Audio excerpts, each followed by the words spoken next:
Hey, I'm gonna be keeping this video short. I'm gonna keep it rather unscripted, kind of stream of consciousness, rambly almost. But I recently, quote-unquote, graduated, and not quite really, but I mentioned this in my girls video, so I won't rehash it. As some of y'all might know, I'm a computer science major, and for my first semester senior project, I was tasked with updating the animation handler for an educational purposes game project. I was using Sanjay Madhav's game programming in C++ source code with heavy modifications by my academic advisor and some of his previous students. I was thrown into the deep end of how game programming and engines work, though.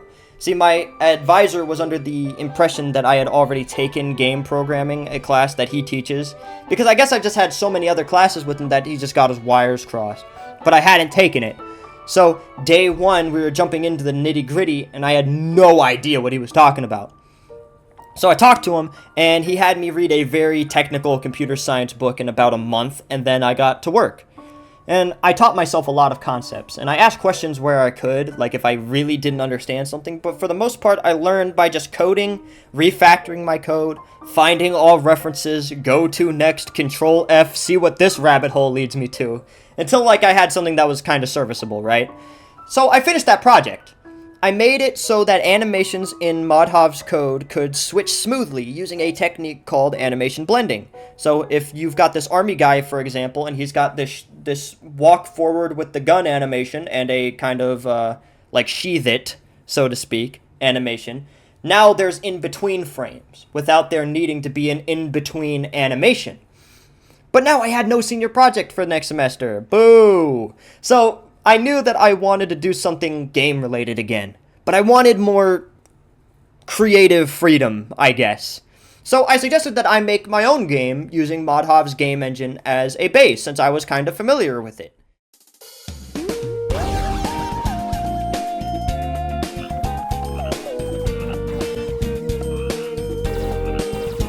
So what you're seeing now is the culmination of my efforts. It's a simple, arcadey, horde shooter type game where you defend your base from frogs. Like Call of Duty Zombies if it was like bad.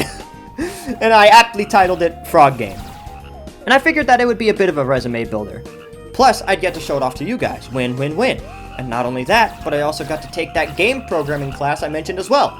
So in all, I made one video game myself and worked on a team to make another game. 2 games! Now I was kind of like the unofficial, official team leader, since my team knew that I already had a ton of experience with this project.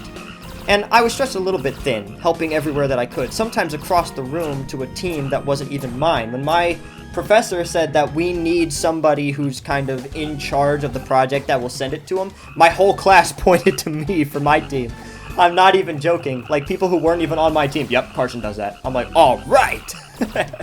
And, like, I even helped teams that weren't mine, and that made me feel proud. I felt smart. And now, I wasn't that smart. I was just a little bit more experienced. I understood what I was doing a little bit more than everybody else, but I wouldn't classify that as smart. But it made me feel smart. So take of that what you will. But that's that now. Now it's in the past. Now I have 2 games on itch.io that I am going to make public as soon as this video goes live. So you can go download and play them from the description. Now before you do, I need to let you know a few things. I'm pretty sure that my game only runs on Windows machines, and I won't be porting them.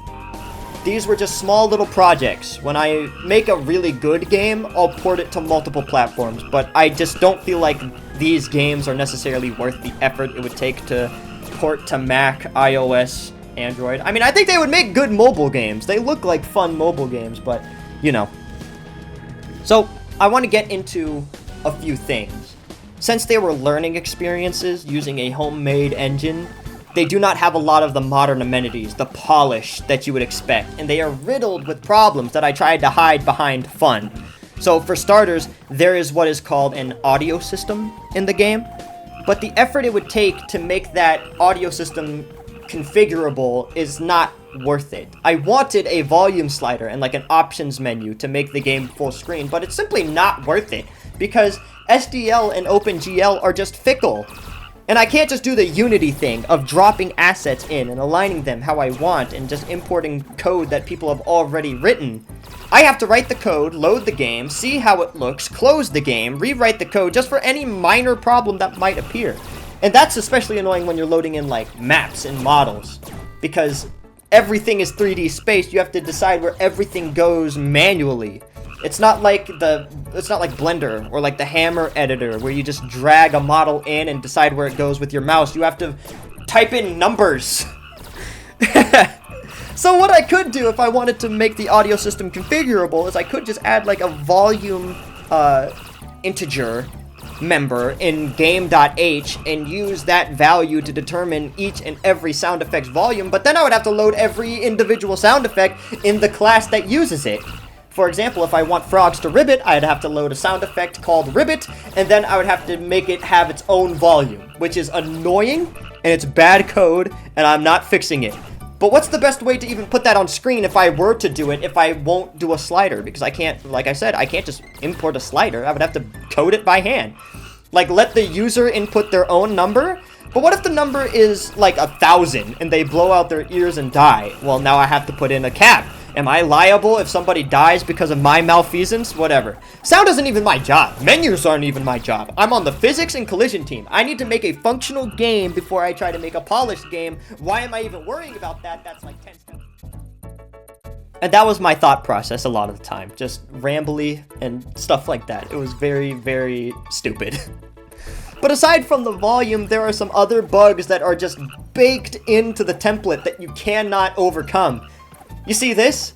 This is Frogman. Now you see him. Now you don't. See, my friend Ben, who gave me this explosion asset, wrote it such that it would always face the player.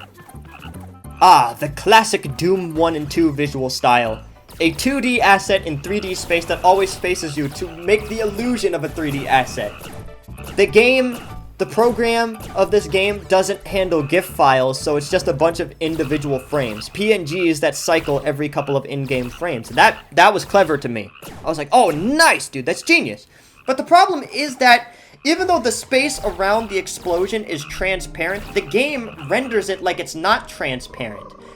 My friend Ben had to go and find a like code for OpenGL that makes it so it renders certain colors as transparent so that PNGs and stuff will have an alpha value. But even that didn't work. Now it renders like it's solid but clear. What does that mean? Well, think about the invisible cloak from Harry Potter. That's how it renders it. Or like this. Imagine you're looking at your window at your front yard.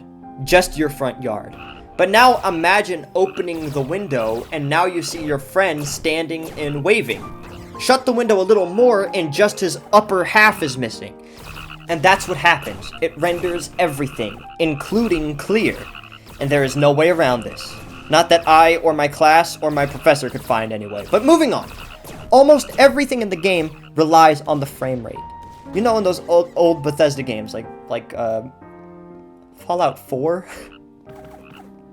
You remember in those old Bethesda games like Fallout 4 where like if you would look down at the ground, your frame rate would increase so you would run faster? Yeah, I now know why.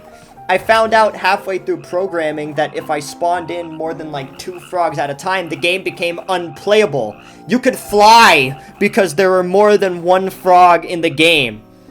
So I looked and looked and looked, and I tried to figure out what the problem was, and I found out it was because my frog's armature had somewhere in the range of 100 and 130 bones.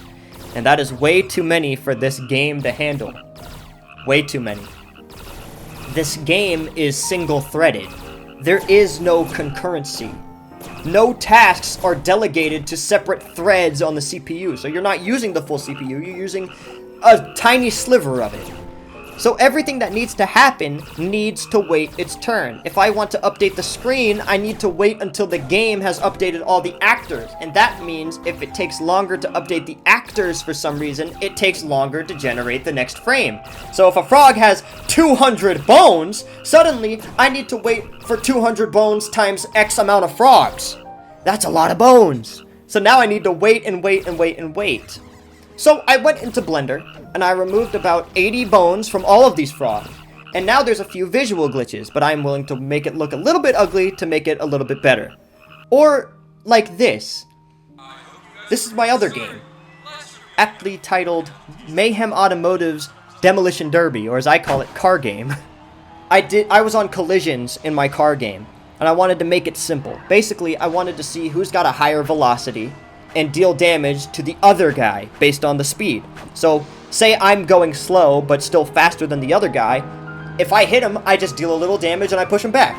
If I'm going faster than the other guy, I deal a lot of damage and I push him back even further. However, it can only be in one of 8 directions. Forward or back, left or right, or some combination of those two. The problem here is that pushing an enemy back could make them clip through obstacles, and they still do sometimes, even though I tried to fix it. This is because you cannot load a model as its own hitbox, like you can in some other thing. You need to make a bounding box, a sphere, or some other complex shape. But I had an idea. I had a rather elegant solution, I thought, because I loaded a model into Blender and I turned it overhead or underhead in some circumstances, like for this tree, and I basically selected the outer portions. I then wrote a short Python script that said, for each selected point, print the relative location of that point as a 2D vector, ignoring verticality, because in my game there is no verticality. You can't jump, you can't, there's no ramps that lead up. It's just a flat 2D game, kind of. So, car game has no vertical component, no ramps, no jumps, no nothing, so why not simply ignore it when it comes to all obstacles? Don't worry about how high up it goes. So, I got the vertices and I plugged them in, converted that into a complex polygon. However, in the collision class, while there was support for a complex polygon, there was no way to detect collision between an AABB, which is a hitbox, and a complex polygon, so I had to write that myself. I did some research online, and I found a way to do that rather simply.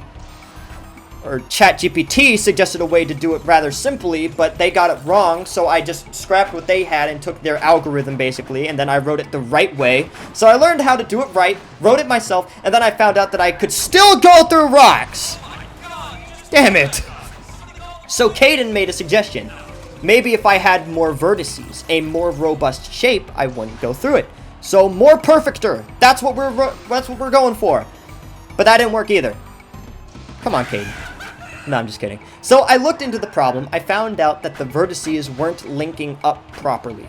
It was more like this instead of like this. My Python script didn't print the vertices in order.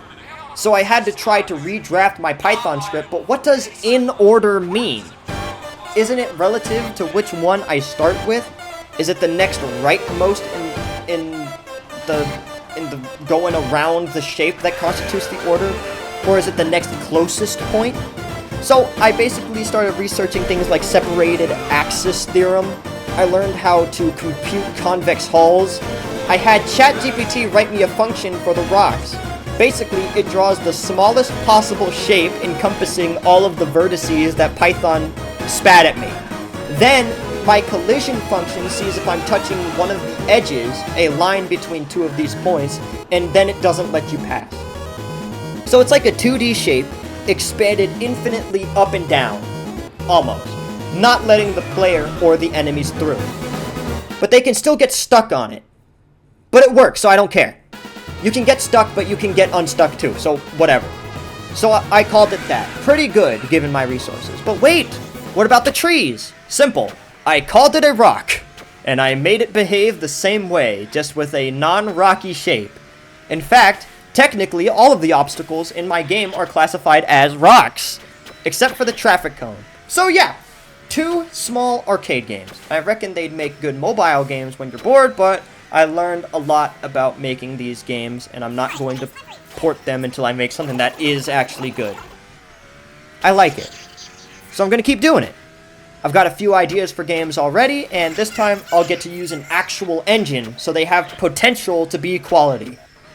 Now, the only problem now is that I've got to learn other engines. But yeah, that's pretty much it. Thanks for watching, guys. Go download my games if you have Windows machine. Tell me what you think, blah, blah, blah, blah, blah. I promise it's not a virus. Thanks again, bye.